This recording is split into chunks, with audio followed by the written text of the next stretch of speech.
우리가 성도가 되어서 거룩한 삶을 생각하지 않는 사람은 아무도 없을 것입니다. 어떤 모양으로든지 나 좀 거룩하게 살아야겠다라고 생각을 하며, 어떤 사람들은 말을 절제하기도 하고, 또 돈 쓰는 것도 규모 있게 하고, 시간을 보내는 것도 여러 모양으로 거룩한 삶을 살려고 애를 씁니다. 새 학기가 되거나 또 새로운 직장을 가거나 또 배우자를 찾거나 그러면 다들 좋은 사람 만나게 해주세요, 이런 기도를 많이 하셔요. 근데 이때 말하는 좋다라는 이 말은 어떤 의미를 갖고 있는 것인지요? 아마 신학교에 들어가는 아이면은 좋은 친구라고 할 때 어떤 아이를 보면 이 아이는 참 좋은 아이다. 또 아니면 여러분, 배우자를 만났을 때 어떤 배우자를 만나면 저 사람 참 좋은 배우자다 라고 할 수 있겠습니까? 우리는 사실 이런 기도들을 하고 하면서 살아가지만, 이 기도가 갖고 있는 조언이라고 하는 이 형용사가 어쩌면 우리 안에 잘 분간하지 못하게 하는 것이 하나 있는데, 이미 거기에 자신이 생각하는 기준이 있다는 거예요. 그래서 좋다라는 말에 어떤 기준을 가지고 어떤 아이를 만나면 그 아이가 좋은 아이인지 나쁜 아이인지가, 다시 말해서 적어도 판단은 상대방의 아이가 좋다 나쁘다는 아니어도, 나쁘다는 아이는 악하다는 아이는 아니어도 적어도 우리 아이하고 안 사귀었으면 좋겠다는 마음이 그 속에 있을 수도 있다는 거예요. 좋다라는 기준을 가지고 하기 때문에. 만약 여러분들이 이렇게 예배하러 오다가 어느 집사님이나 권사님, 장로님이 예배 드리러 올 시간에 다른 일이 모르지만 그분이 어떤 일을 하러 나가시면 여러분들은 정말 다급한 일이 생겼나 보다, 이렇게 판단을 하시겠습니까? 예배도 안 드리고 어떤 판단을 하실 것 같습니까? 사실 우리의 생각 속에는 이런 수많은 어떤 상황들을 만날 때마다 스스로 판단하는 것들이 굉장히 많습니다. 길 가다 지하철 안에서 노숙인을 만났을 때 저 사람 참 불쌍해서 도와줘야겠다 하는 마음도 같지만, 얼마나 인생을 못 살았으면 저렇게 사람이 얻어먹고 살고 비참할까. 또 아니면 국가를 욕할 수도 있죠. 이런 사람을 왜 세금까지 냈는데 잘 안 돌봐주냐, 내지는 저런 인간들에게 왜 돌봐주냐, 다양한 판단들을 하게 되겠지요. 그러니까 이 좋다라는 말 속에 이미 자신이 갖고 있는 기준들이 있기 때문에 그냥 상대적으로 좋다의 반대말로 나쁘다든지 악하다 이런 것 놓으면 그래도 덜할 터인데, 이 좋다라는 말 속에서도 이미 다양한 그룹들이 형성이 되고 자기 취향에 의해서 그 대상이 단지 물건 정도가 아니라 사람이기 때문에 거기에 이미 배타성이 드러난다는 거예요. 어떤 부류의 사람들을 사귀지 않으면 우리 아이가 성품이 참 좋을 것 같고, 또 어떤 조건에 맞는 직장에 가면 우리 삶이 더 좋을 것 같지만, 그러나 이 말 속에는 이미 내재되어 있는 한 가지가 어쨌든 자신의 선택하는 기준이 담겨 있기 때문에 쉽게 편을 가를 수 있는 요소가 이미 그 속에 다 있다는 것입니다. 우리가 안식일을 이야기할 때 제일 먼저 찾아가야 할 말씀은 창세기 2장 2절부터 3절 말씀인데요. 이 말씀, 오늘 본문이 안식일에 제자들과 관련된 일인데, 안식일에 밀밭 사이로 지나가다가 제자들이 손으로 밀 이삭을 비벼서 먹으면서 생긴 문제예요.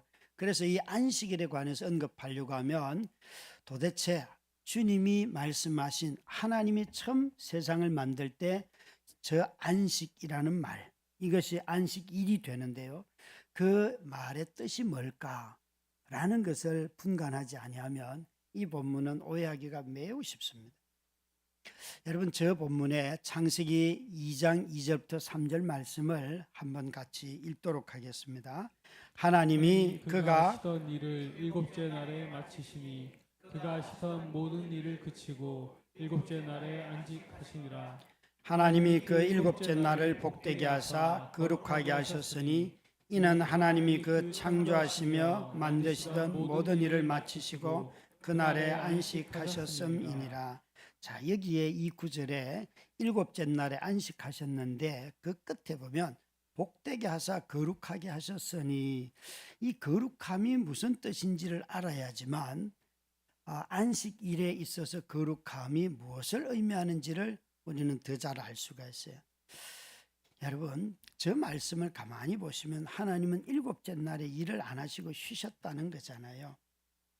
그러면 일곱째 날은 거룩한 날이고 첫날부터 6일까지는 속된 날입니까? 아니죠, 여러분. 첫날부터 여섯째 날까지도 거룩하신 분이 일을 하셨기 때문에 거룩한 날이지요. 단지 거룩이라고 말하지 않았어요. 거룩하신 분이 일을 하셨어요. 그건 속된 날은 아니에요. 그런데 이 말이, 이 구절이 첫날부터 여섯째 날까지 다른 점은 바로 하나님이 쉬었다는 것밖에 없어요. 일을 안 하셨다. 그러니까 이 날은 거룩함이 다른 날과 다르기 때문에 거룩한 거예요. 다름이지 앞에 날은 일을 해서 속되고 이 날은 쉬어서 거룩하고 이게 아니라는 거예요. 다시요. 우리가 이 일곱째 날이 거룩하다고 붙이시는 이유는 앞에 날들이 문제가 있고 이 일곱째 날이 온전하다는 뜻도 아니에요. 이 일곱째 날은 앞에 첫날부터 6일까지의 날과 다르다는 거예요. 그러니까 거룩이라는 말 속에 아주 숨겨져 있는 중요한 개념 중에 하나가 다름을 인정할 때 그때부터 거룩이 무엇인지를 알게 되는 것이에요. 근데 우리는 다 이 다름을 구분하고 분리하고 자꾸만 배제하는 방식으로 이해하려고 하는 경향이 매우 많다는 거죠. 오늘 이 본문에도 그런 눈으로 본다면 이 일곱째 날이 다른 날과 달랐기 때문에 하나님이 거룩하다고 하신 이 말을 기억해야 합니다. 그래서 이 일곱째 날이 거룩한 이유는 다른 날이 속되기 때문이 아니라 다른 날과 다르기 때문에 거룩하다고 하나님이 말씀하셨어요. 다른 날처럼 일하지 말라 하는 것입니다. 여러분, 노동 자체는 결코 속된 것이 아니죠, 그렇죠? 그런데도 우리 마음속에 노동에 대하여서 속되다 하는 생각들을 가질 때가 생각보다 많이 있습니다. 그걸 어디서 알 수 있는가 하면 자녀들에게 직업을 구할 때 보면 얘야 뭘 해서든지 먹고 살면 된다 이렇게 말하지 않습니다. 다들 자신이 생각하는 아주 고상한 직업이 있고 이런 정도의 일은 해야 되고, 그래서 정말 자녀들이 어떤 직업을 갖고 일을 할 때에 때로는 야 내가 이것 가지고 누구한테 얘기하는 것이 되게 수치스럽다 하는 그런 마음들이 마음속에 있어요. 그런 것 보면 말은 하지 않아도 첫날부터 여섯째 날까지 일하시는 하나님에 대해서 이미 우리는 어쩌면 거부하고 있는지도 몰라요. 우리 주님은 바리새인들이 바로 이 점을 가지고 말씀하십니다. 바리새인들은 무엇인가를 금지함으로 또 배제하고 분리함으로 거룩함을 지키려고 했어요. 그러나 주님은 이것을 그것이 아니라 이 날은 다른 날이다라고 말씀을 분명하게 하고 계십니다. 여러분, 성도들은 주님이 우리를 향해서 내가 거룩하니 너희도 거룩하라는 이 말씀을 끊임없이 듣습니다. 내가 거룩하니 너희도 거룩하라. 이건 우리들이 신앙생활을 하면서 끊임없이 추구해야 할 중요한 성도됨이에요. 그런데 우리 주님의 모습을 가만히 보면 이 거룩함을 이루기 위해서 야, 저 도덕적으로 문제가 있어. 야, 저 사람들은 막 도둑질을 잘해. 세금을 더 많이 걷어서 자기들이 갖고 그렇게 해. 그런 사람들을 다 쳐내서 분리시키면서 나는 거룩하다라고 하지 않으신다는 거예요. 오히려 그들에게 다가가고 그들과 함께하고 그들에게 잔치를 베풀어 주고 그렇게 하신다는 것이에요. 여러분, 저 분리라고 할 때에, 사람을 분리한다고 할 때에 내게 정말 좋은 것이 있어서 저 사람들과 안 사귀는 거예요? 저 사람들이 가지고 있는 나쁜 것 때문에 저들과는 사귀지 말라고 생각하세요? 누군가를 분리할 때 내 안에 좋은 것이 있어서 그 사람들과 나는 달라라고 이 생각을 하는 것인지, 아니면 저 사람들은 참 보기에도 나빠, 그것 때문에 저 사람들과는 사귀지 마, 어느 쪽이 많은 것 같습니까? 제가 보기에는 많은 분들이 상대방에 대해서 늘 평가를 해서 나보다 못하고 나보다 열등하고 나보다 비도덕적이고 그러면 사귀지 말라라는, 사귀지 않았으면 좋겠다라는 생각을 갖고 있다는, 이런 방식의 거룩을 추구하다 보니까 끊임없이 상대방을 결국에는 악마화할 수 있는 모든 요소가 있다는 것이에요. 자신에게 손해가 나기 전에는 적당한 거리를 유지하면서 그를 두지만 자기에게 손해가 나는 순간 그때부터 돌변하여서 거의 폭력적인 그런 행동들을 하는 것도 당연시합니다. 네가 그렇게 행동을 하니까, 네가 그런 자격밖에 없으니까. 이런 점에서 여러분, 우리 모두는 오늘날 우리가 살아가는 이 사회에서 일어나는 이런 엄청난 폭력을 보면서, 특히 그런 폭력의 일부 그리스도인들이 앞장서서 주장하는 이런 걸 보면서 우리가 갖고 있는 심성이 무엇인가, 이것을 기억을 해야 합니다. 우리 모두는 다 서로 다름을 인정하는데 매우 인색하거나 이 다름을 인정함으로 함께 누려야 할 그 다양성 속에서 주님이 우리에게 주신 이 풍요로움을 너무나 많이 잃어버리고 살아가고 있습니다. 사실 우리 주님은 죄가 없으신 분이시면서도 죄인들을 가까이 하였습니다. 성경에서 복음서에 가장 자주 언급되는 그 파는 바리새파입니다. 여러 문파가 있었지만 이 파가 제일 많이 언급이 많이 되는데요. 이 신약 성경을 연구하는데 바리새파는 굉장히 중요한 연구 대상입니다. 예수님의 주적이 바리새파였고요. 또 회심한 바울 사도도 바리새파에서 회심을 하였고요. 주 70년에 예루살렘 성이 멸망하고 난 뒤에 살아남은 유일한 파가 바로 바리새파입니다. 그리고 또 다른 한 파가 그리스도파입니다. 그리스도인들이 살아남았습니다. 그러니까 주 70년 이후에 로마에 의해서 예루살렘 성이 완전히 몰락하고 난 뒤에 이들이 바리새파만 살아남았는데, 그래서 예수님의 사역을 보시면요, 갈릴리에서부터 항상 바리새인들이 나와서 시비를 걸고 질문을 하는데, 이들이 다 그 당시 이스라엘 전역을 소위 생활을 통하여서 거룩함을 이루기 위하여서 노력했던 사람들이 바리새인들이라서 이들은 이스라엘 전체에 다 흩어져 있었습니다. 이 바리새인들은 그들이 가지고 있는 율법, 하나님의 말씀을 귀하게 여기고 이 말씀이 실제 생활에서 이루어져야 하기 때문에 안식일법을 아주 귀하게 여겼고요. 그 다음에 들어왔다 나갔다 할 때 손 씻는 이 정결 예식, 이것을 아주 귀하게 여겼습니다. 뿐만 아니라 그들은 11조를 바치거나 이런 모든 것들을 아주 귀하게 여겼습니다. 그만큼 이들이 생활을 통하여서 하나님의 법이 다 이루어져야 된다고 확신했기 때문에 이스라엘 전역에 다 퍼져 있었습니다. 24절 말씀에 보시면 이제 그들이 예수님의 제자들의 행동을 보면서 말씀하고 있습니다. 24절 함께 읽습니다.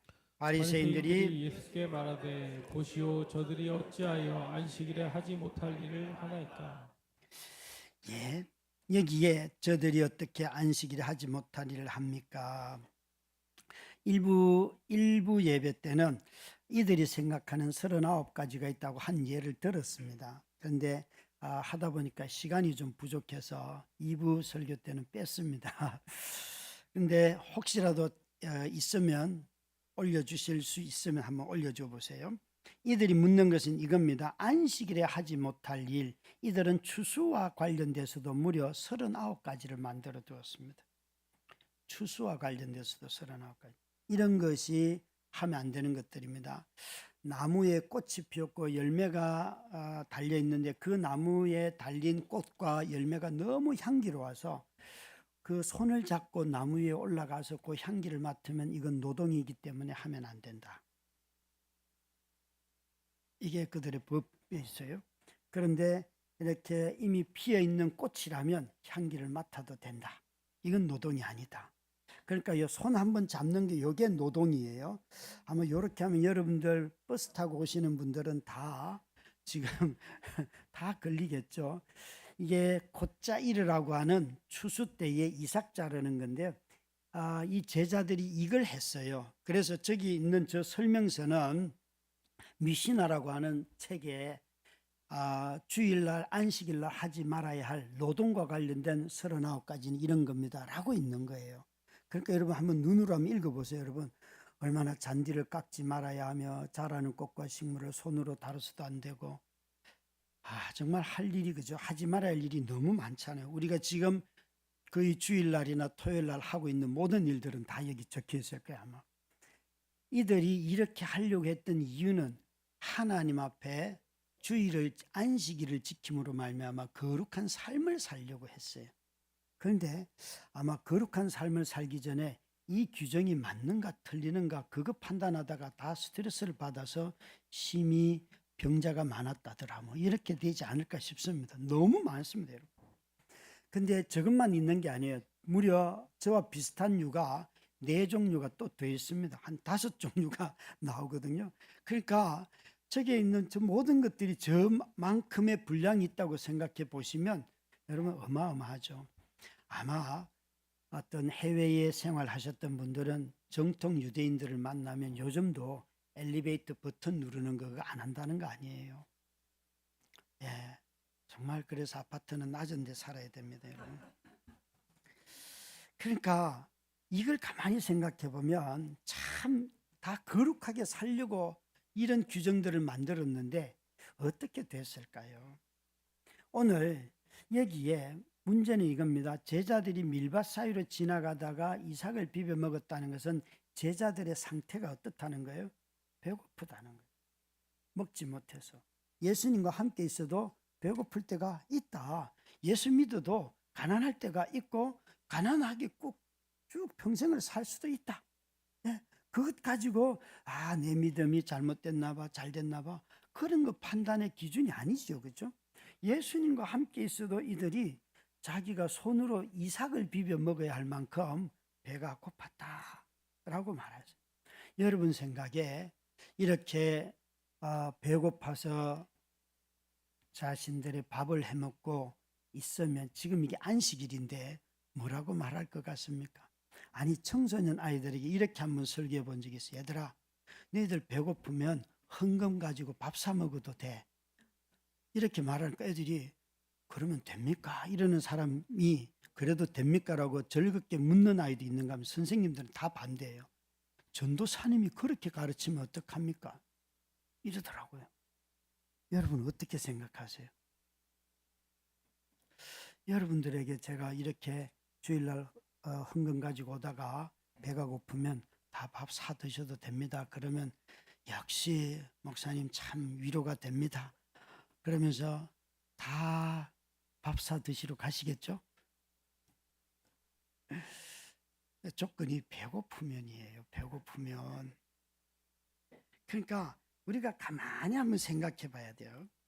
인자이시고 하나님이신 그분이 오셔서 예수님이 이 마가복음 2장에 자기의 이름을 인자라고 자꾸 지칭을 하면서 뭐라고 이야기하는가 하면 그 인자의 말뜻보다도 그 인자가 하시는 행동을 가만히 보시면 이 2장에 이런 말씀들 많이 하셨어요. 나는 죄를 사하는 권세가 있다. 나는 죄를 사하는 권세가 있다. 그러니까 막 바리새인들이 또 뭐라고 논쟁을 했어요. 또 죄인들에게 가서 잔치를 베풀고 함께 식탁에 교제를 하였어요. 바리새인들이 보기에는 도저히 이건 있을 수 없는 일이에요. 어떻게 메시아이신 그분이 오셔가지고 저렇게 행동을 할까? 안 되는 일이에요. 그런데 놀랍게도 예수님은 죄가 없으시다고 하시면서 죄인들을 가까이 하고 그들과 함께 밥을 먹고 있어요.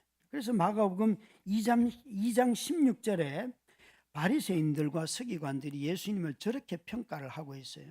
어찌하여 세리 및 죄인들과 함께 먹는가? 그러니까 이 말 속에는 거룩한 사람은 이런 죄인들하고는 늘 분리된 삶을 산다는 것이에요. 거룩하게 살려면 이런 사람들과는 사귀지 말아야 한다는 것이에요.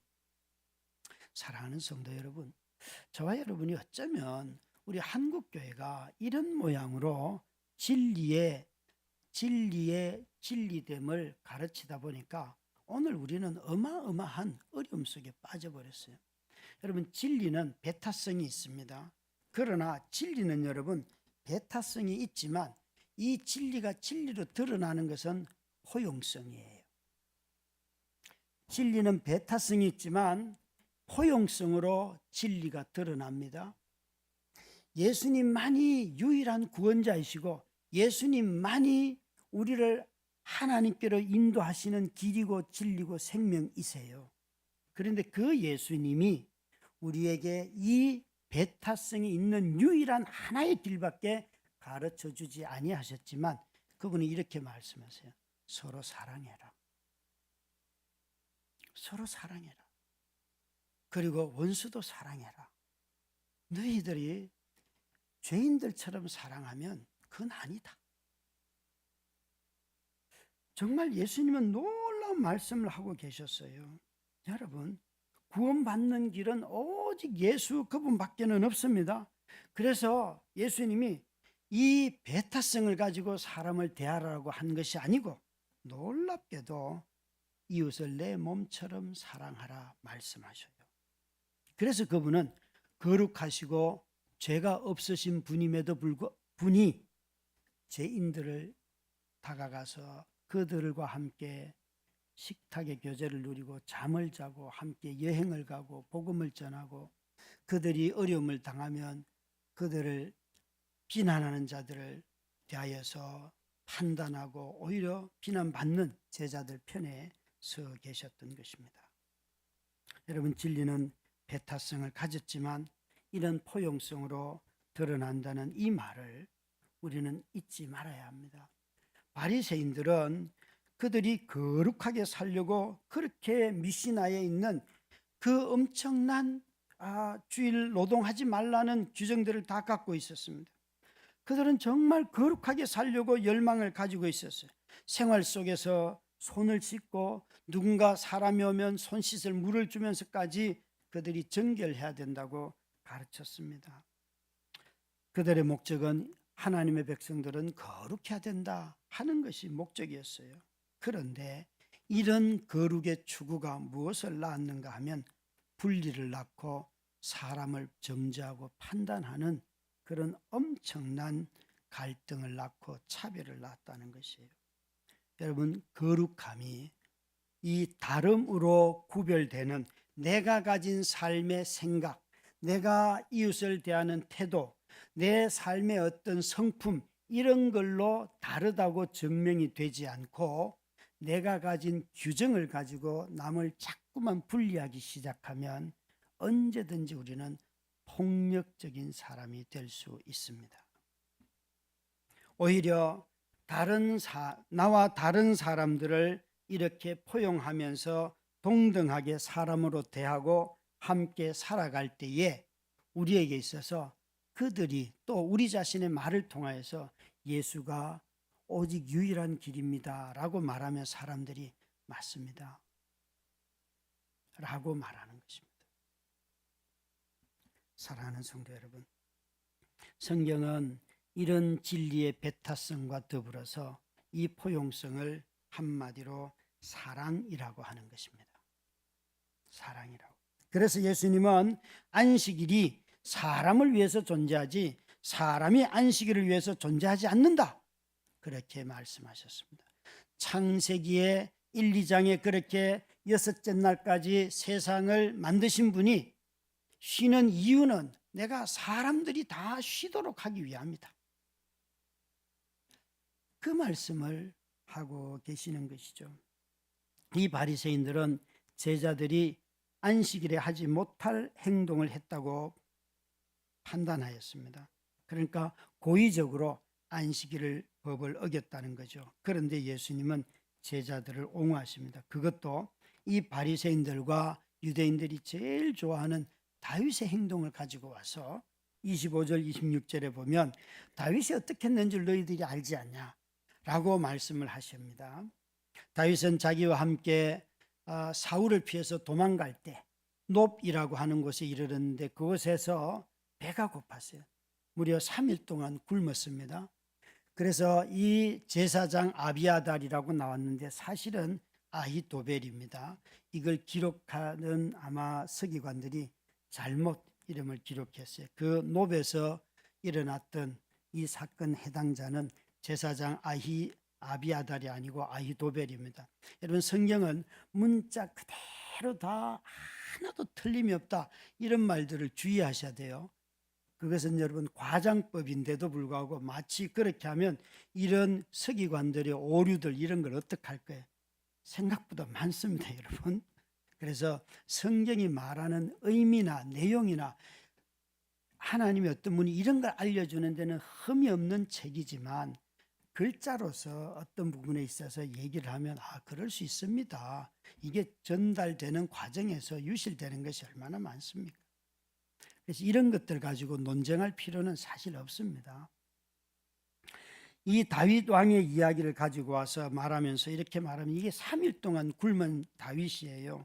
그래서 성전에 들어가서 나와 함께 일행이 먹을 것이 없는데 먹을 것 좀 주십시오라고 했더니만 제사장이 뭘 줬는가 하면 진설병이라고 하는 거. 이 진설병은 제사장이 일주일에 한 번씩 이스라엘 백성들을 12지파를 대표해서 12덩이 떡을 그 지성소 앞에 올리는 거예요. 그 떡을 먹은 거예요. 이 떡은 제사장만 먹을 수 있어요.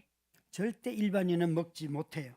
그럼에도 불구하고 이 떡을 주고 또 다윗은 떡만 먹은 것이 아니라 자기는 무기도 없기 때문에 자기가 죽였던 골리앗의 그 창틀을 달라고 해서 그거 가지고 나갑니다. 그러니까 이 제사장이 떡도 주고 전쟁의 무기도 다 주었어요. 그런데 예수님은 자신 제자들이 이삭 비벼 먹다가 욕을 먹으니까 너희 조상 다윗을 봐라. 다윗도 배고픈 사람들에게 이렇게 먹였는데 뭐가 문제냐라고 말씀을 하셔요. 여러분 다윗이 얼마나 말씀을 사랑했습니까? 그런데도 불구하고 제사장만 먹는 음식을 다윗이 달라고 해서 먹었는데 아무런 양심의 가책이 없어요. 여기에 중요한 하나님의 법이 우리에게 가르쳐주는 중요한 두 가지 방향이 있습니다. 안식일을 지키라 하는 것은 분명히 우리에게 하나님을 향하도록 하는 거잖아요. 그렇죠? 그런데 배고픈 자는 먹어도 된다. 또 내 식탁에 올라왔던 이 떡이라 할지라도 배고픈 자들에게 주라는 것은 무슨 말이에요? 여러분 사람들의 배고픔을 돌아보라는 거잖아요. 그래서 영성의 방향은요 정말 위로는 수직적으로는 하나님을 향하지만 동시에 수평적으로는 늘 사람을 향하는 것이에요. 이 두 가지는 함께 가는 것이죠. 그래서 이 말씀이 안식일이 사람을 위해서 있다 하시는 이 말씀을 주님은 배고픈 자들을 보면서 그 말씀을 하고 계시는 것입니다. 사랑하는 성도 여러분, 우리가 예배를 드릴 때에 이 주의를 지킬 때도 가만히 한번 생각을 해봐요. 내가 주님 앞에 나오는 거지만 동시에 나는 옆에 있는 가족들에게 또 자녀들에게 또 친구들에게 또 이웃 다른 사람들에게 나는 그들의 배고픔에 대해서 눈을 뜨고 있는가 돌아봐야겠죠. 우리 모두가 다 수평적인 거룩을 예배나 우상을 멀리하고 죄를 짓지 않는 것으로 말한다면 이 수직적인 거룩이 그렇다면 수평적인 거룩은 서로 사랑하는 것입니다. 그것도 특히 배고픈 사람들, 나그네들 먹이고 형제자매들 미워하지 않는 것. 참 이 예수님은 우리에게 지금 바리새인들을 통하여서 너희들이 가지고 있는 이 안식일 규정을 가지고 말하느냐 원래 안식일의 의미가 무엇이냐라고 사실은 주님은 그들에게 말씀하고 계시는 것입니다. 하나님과의 관계가 깨어진 사람은 주위 사람들과도 온전한 관계를 맺을 수 없습니다.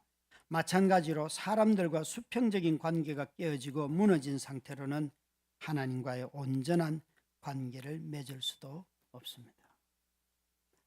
오늘날 한국교회가 어려운 이유는 전부 다 하나님의 이름으로 누군가를 저주하고 누군가에 대해서 말을 하고 판단한다는 거예요. 여러분, 이 두 가지의 수직적인 관계와 수평적인 관계만 가지고 살펴본다면 우리가 이렇게 폭력적으로 행할 수 있을까요? 좀 더 우리의 삶이 정말 무엇이 주님을 닮는 것인지를, 무엇이 주님이 말씀하시는 안식인지를, 또 안식일인지를 우리는 좀 더 생각해 보아야 합니다. 이 안식일 규정보다도 사람의 궁핍한 삶을 돌보는 것이 바로 사람을 위해 있는 안식일이다 라고 하시는 주님의 말씀입니다. 사랑하는 성도 여러분, 정말 우리는 우리 한국 사회를 정말 염려하고 있습니다. 이번 한 주간에 아마 큰 일들이 일어날 터인데, 저와 여러분들이 기도하는 것을 넘어서서 앞으로 우리 사회가 어떻게 될지에 대해서 생각을 한다면 정말 우리가 두려움과 공포가 너무 많습니다. 이 어떻게 하시겠습니까? 여러분, 자신이 지지하는 어떤 정당이 있고 그것만 추구해서 될 일들이 결코 아닙니다. 정말 늘 저와 대화를 나누는 몇몇 집사님들, 저와 정치적 성향이 다 다르고 그렇지만 늘 대화하면서 서로 배워가고, 또 제가 모르는 거 듣고 깨닫기도 하고, 또 때로는 거짓 뉴스를 가지고 말씀을 하시기도 하고, 그런 거 다 있지만 그렇다고 해서 사람을 미워하고 사람을 버릴 수는 없잖아요. 여러분, 그거보다 더 귀한 가치가 우리에게 있지 않습니까? 복음 안에서 복음이 주는 위대함이 있지 않습니까? 여러분, 복음은 우파들만의 것이 아니잖아요. 예, 이 세상에 누구든지 가장 비천한 자리, 죽음의 자리까지도 주님이 내려가셔서 그를 구원케 하시는 분이 우리 주님이지 않습니까? 예수님은 안식일이 사람을 위하여서 있다라고 말씀하시는데, 저와 여러분이 오늘 우리 시대에 꼭 필요한 말씀이 이 말씀임을 기억하십시다. 여러분, 하나님을 너무 사랑하려고 하다가 사람을 잃어버리는 어리석은 사람들이 없기를 바랍니다. 그런데 마지막에 주님이 이렇게 말씀하셔요. 이러므로 인자는 안식일에도 주인이니라. 이 안식일에도가 중요합니다. 안식일에도. 월요일의 주인은 누구십니까? 주님이시죠. 화요일 주인은 누구십니까? 주님이시죠. 목요일, 수요일, 목요일, 금요일 주인 다 주님이시죠. 토요일 이날의 주인도 주님이시죠. 여러분, 오늘의 주인도 주님이세요. 우리 삶의 전체가, 우리가 살아가는 모든 날들이 다 주님이 이 날들의 주인이라는 것을 인정할 때, 저와 여러분이 다시 한번 우리는 월요일 날도 안식일처럼 지킬 수 있습니다. 또 이 주일에 월요일처럼 여러분 일을 할 수도 있고 사랑할 수도 있고 많은 것 할 수 있습니다. 참 저는 오늘 이 본문을 읽다가 이 마지막 28절에 있는 이름으로 인자는 안식일에도 주인이니라 하는 것을, 제가 헬라어가 좀 부족하긴 해서 사역을 개인적으로 번역을 하고는 아주 간단한 문장인데, 이 문장의 어순대로 번역을 하고 은혜를 많이 받았습니다. 제가 이 어순대로 번역을 하면 이렇습니다. 이름으로 주는 사람의 아들이며 안식일의 아들이다. 말이 이상하죠, 그죠? 주는 사람의 아들이며 안식일의 아들이다. 그래서 헬라어를 잘하는 후배한테 전화를 해서 새벽 한 5시쯤, 야, 전화 새벽에 하다 보니까 이게 은혜가 나한테 왔는데 이 문장이 문법적으로 맞는지부터 먼저 확인 좀 해다오. 그러면서 막 한 20-30분 서로 대화를 했어요. 주일 새벽이 되면 목회자들 대부분 깨어 있습니다, 여러분. 잠 못 잡니다. 그래서 막 둘이 대화를 하면서 야, 목사님 그참 어순으로 번역은 맞는데 그런데 이거는 그냥 성경 전체의 개념을 가지고 설명하는 것, 인자는 창조주이다 이 말을 하는 것이라는 거죠. 뭐 그거는 아는 말이고, 그렇지만 저는 여기 안식일의 아들이다 이 말이요. 너무 귀한 거예요. 여러분, 안식, 하나님은 자신을 안식이라고 했어요.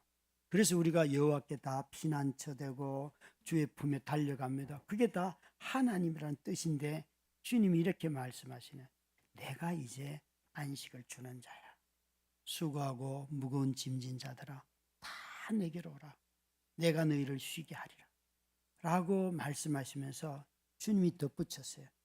내 멍에는 쉽고 가볍고 나는 겸손하다. 여러분, 안식일의 아들이 되었다는 말의 뜻은 이분이 오셔서 이 안식일에도 그 말씀에 온전히 순종하시며 그 하나님의 율법을 완성시키셨다는 거예요. 여러분, 정말 저와 여러분은 너무 무거운 짐을 지고 살아갑니다. 그것이 육체의 짐이기도 하고 마음의 짐이기도 하고 때로는 죄의 짐이기도 하고 수많은 짐들을, 자녀들의 짐이기도 하고요, 배우자의 짐이기도 하고 너무 많은 짐들이 있습니다. 그런데 주님이 말씀하십니다. 내게로 와라. 이 날이 아니고 예수 나에게로 와라. 나에게 오면 그 쉼이 있다. 사랑하는 성도 여러분, 우리가 얼마나 쉬고 싶습니까, 여러분? 월요일부터 어제까지도 일을 했는데 이 한 날, 그런데 우리는 나를 통하여 쉬는 것은 반복되지만 우리의 구주가 되시고 죄인들을 사랑하셔서 우리 곁에 오시는 주 예수 그리스도로 말미암아 그분에게 달려가 쉬면 몸은 피곤한 것 같은데 눈물이 나고, 분명히 뭔가 잠을 자야 될 것 같은데 이루 말할 수 없는 어떤 노래가 나오고 그 마음속에서 일어나는 평강이 있더란 말이죠. 사랑하는 성도 여러분, 우리 너무 우리의 안식을 삶의 조건에서 찾을 때가 많아요. 그리스도 그분에게 우리 나아가시면 그분이 비난 들을 때는 나를 옹호해 주시고, 내가 나 자신을 비난할 때도 우리 예배 기원하면서 읽었던 시편 8편에 있는 4절 5절 말씀, 하나님보다 조금 못한 자로 우리에게 관을 씌워 주셔서 이번 한 주간만 해도 여러분 자기를 얼마나 못됐다고 비참하게 자기를 깎아내렸습니까? 그런데 여러분, 설령 일주일 내내 일을 해도 수익금 하나 없어도 주님이 저렇게 말씀하셔요. 나는 너의 인생에 가장 존귀한 관을 씌웠어. 너는 결코 그 영광스러움이 사라지는 존재가 아니야 라고 말씀하시는 것입니다. 우리 함께 찬양하십시다.